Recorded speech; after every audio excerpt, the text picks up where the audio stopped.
Good day, everybody, and welcome to another edition of the Military and Foreign Affairs Network. I am your host, the voice of reason. Today, we are continuing our ongoing coverage of the war between Russia and Ukraine. And finally, in the Soledar area of operations, the Ukrainians are finally admitting that they have been defeated in this area of operations. The Russians appear to have been, not appear to have been, they have been at this point victorious. They have driven the Ukrainian forces out of Soledar and at the same time causing fairly significant casualties against Ukrainian forces. Now, with that being said, there are significant reserves of Ukrainian forces, both very, very close to Soledar and operating very close to Kramatorsk and Sloviansk. Obviously, the ultimate Russian prize at some point is Sloviansk and Kramatorsk. But first, the Russians are going to have to resolve the issue with Bakhmut, and that is going to continue to be a thorn in the side of the Russians unless the Russians can achieve some sort of breakout near Soledar and maneuver to the north and rear of Bakhmut, which they appear to be trying to do. Now, what's interesting is the anecdotal accounts of the fighting that is taking place. We are hearing about pitched infantry battles taking place inside of buildings inside of Soledar. We hear about pitched battles taking place inside of various tunnels and basements. And it was a brutal slog, mainly centered on infantry forces, which is interesting because both sides are acknowledging that when tanks or infantry fighting vehicles are deployed in Soledar, they are almost immediately destroyed. So it's very interesting to see what is happening in terms of the nature of warfare. And then the question is, why is that happening? Why are these tanks and armored fighting vehicles being destroyed so quickly? And the answer is simple. It's a situational awareness and the ability of both sides to call in very precise fires on those locales where the armored vehicles are believed to be located. So you have drones on both sides operating over the battlefield. You have real-time intelligence, satellite intelligence provided by the United States to Ukrainian forces.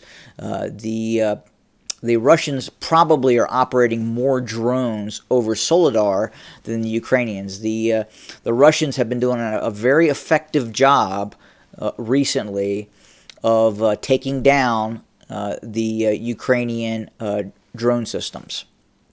So the Russian electronic warfare capability is really starting to prove itself, especially in these locales such as Soledar, where they can really focus their electronic warfare capabilities on one very small area, such as Soledar. Now, at the same time, the Ukrainians still maintain very robust intelligence in terms of what is being moved into Soledar and the areas near Soledar because of the direct assistance of the North Atlantic Treaty Organization. So when you hear Shoigu, when you hear these Russian defense officials talk about fighting NATO, they are not completely wrong. They are fighting the NATO intelligence apparatus. In all probability, NATO generals are directly in command of some of these operations. And again, from a clandestine area, you have to look at just what also is NATO providing on the ground. And ultimately, we won't know what that looks like until after the conflict. But I suspect that NATO, the United States, is doing a little bit more than providing intelligence to the Ukrainians and providing weapon systems to the Ukrainians. I have a feeling that quite possibly NATO and the United States is doing a little more. But right now things are wrapping up in Soledar. Again, interesting to see that tanks are not part of the equation because of the rapid kill capability of armored vehicles on both sides. We'll have to see how that pans out further in the conflict. Now, with that being said, we do expect to see some sort of major Russian offensive operation. I predict that's going to happen towards summer. Some folks believe it's going to be a lot sooner. Very difficult to tell at this point. But given the extent of mobilization that is now going on inside of Russia, so what we're hearing is that basically all training areas inside of the Russian Federation are now being used for the training and the deployment of additional soldiers in the expansion of the Russian military.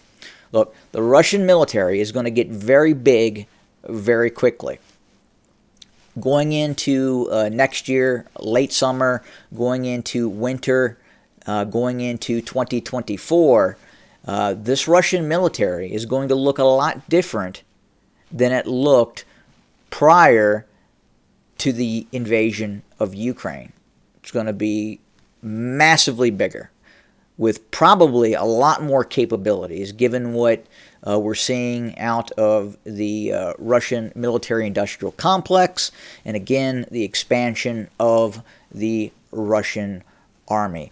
This has not been seen. What we're seeing right now inside of Russia has not been seen since the days of the Soviet Union, where you saw that massive war machine that was maintained by the Russians, aka the Soviet Union.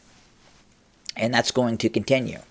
We're also seeing in Belarus, the Russians are using those training areas as well to expand their capabilities. So once the Russians feel that they have achieved adequate force size, we can expect the Russians to do something. Now, what that's going to be, we just don't know at this point. Again, I suspect that we will see an operation focused on cutting off western Ukraine from eastern Ukraine at some point, if the Russians are truly all in for a successful military victory. That's what they're going to have to do. That's also going to achieve what the Russians desire, is having a major terrain feature between Russia and the West, and that's the Dnieper River. Now, could that expand and go further past the Dnieper River? I don't see that happening right now. I don't. I think right now all Russian goals are east of the Dnieper River, and that could include the seizure of Kharkov. That could include taking control of the rest of the Donbass. And then, more importantly, I think for Russia, for a strategic victory, is seizing all territory east of the Dnieper River. And that's going to be very difficult, and it's going to require, much like we're seeing now, this massive mobilization effort of the Russian military. Now, the possibility that this conflict expands, obviously, it is omnipresent. It could happen. There's been discussions in the comment section about what would happen, obviously, if Poland becomes involved in this war. Well, the Poles have a very capable armed forces, and not only that, it is growing in capability. In all probability, within the next 3 to 5 years, the Poles will have, in all probability, the most capable armed forces in all of Europe, excluding the Turks. And yes, that includes the woeful shape of the German military and quite possibly the French military as well. I believe that, at least on continental Europe, the French have the most capable armed forces. The Germans have just utterly let its military go to pot. It has lost its warrior culture. It is basically a far-left woke institution, and they continue to degrade their military capability by destroying their internal warrior culture. They are feminizing their military in Germany. So the Germans don't really matter. But what the Poles are doing is a bit different. We are seeing the Polish armed forces again expanding, and if Poland becomes involved in this conflict, it could get crazy.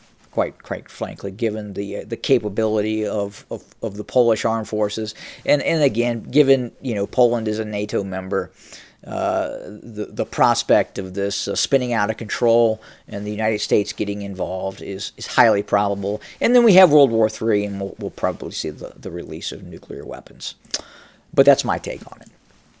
But that's where we sit right now. We're continuing to watch what is happening in the Donbass. We expect movements from both sides. We expect the Ukrainians to attempt counteroffensive operations, and we expect to see something from the Russians. The Russians are going to have to regain initiative. I would not say Soledar gives the Russians initiative. It was a localized victory for the Russians, but ultimately to gain initiative, the Russians are going to have to maneuver. They're going to have to envelop and destroy Ukrainian units on the battlefield, probably on a larger scale than what we've seen in Soledar.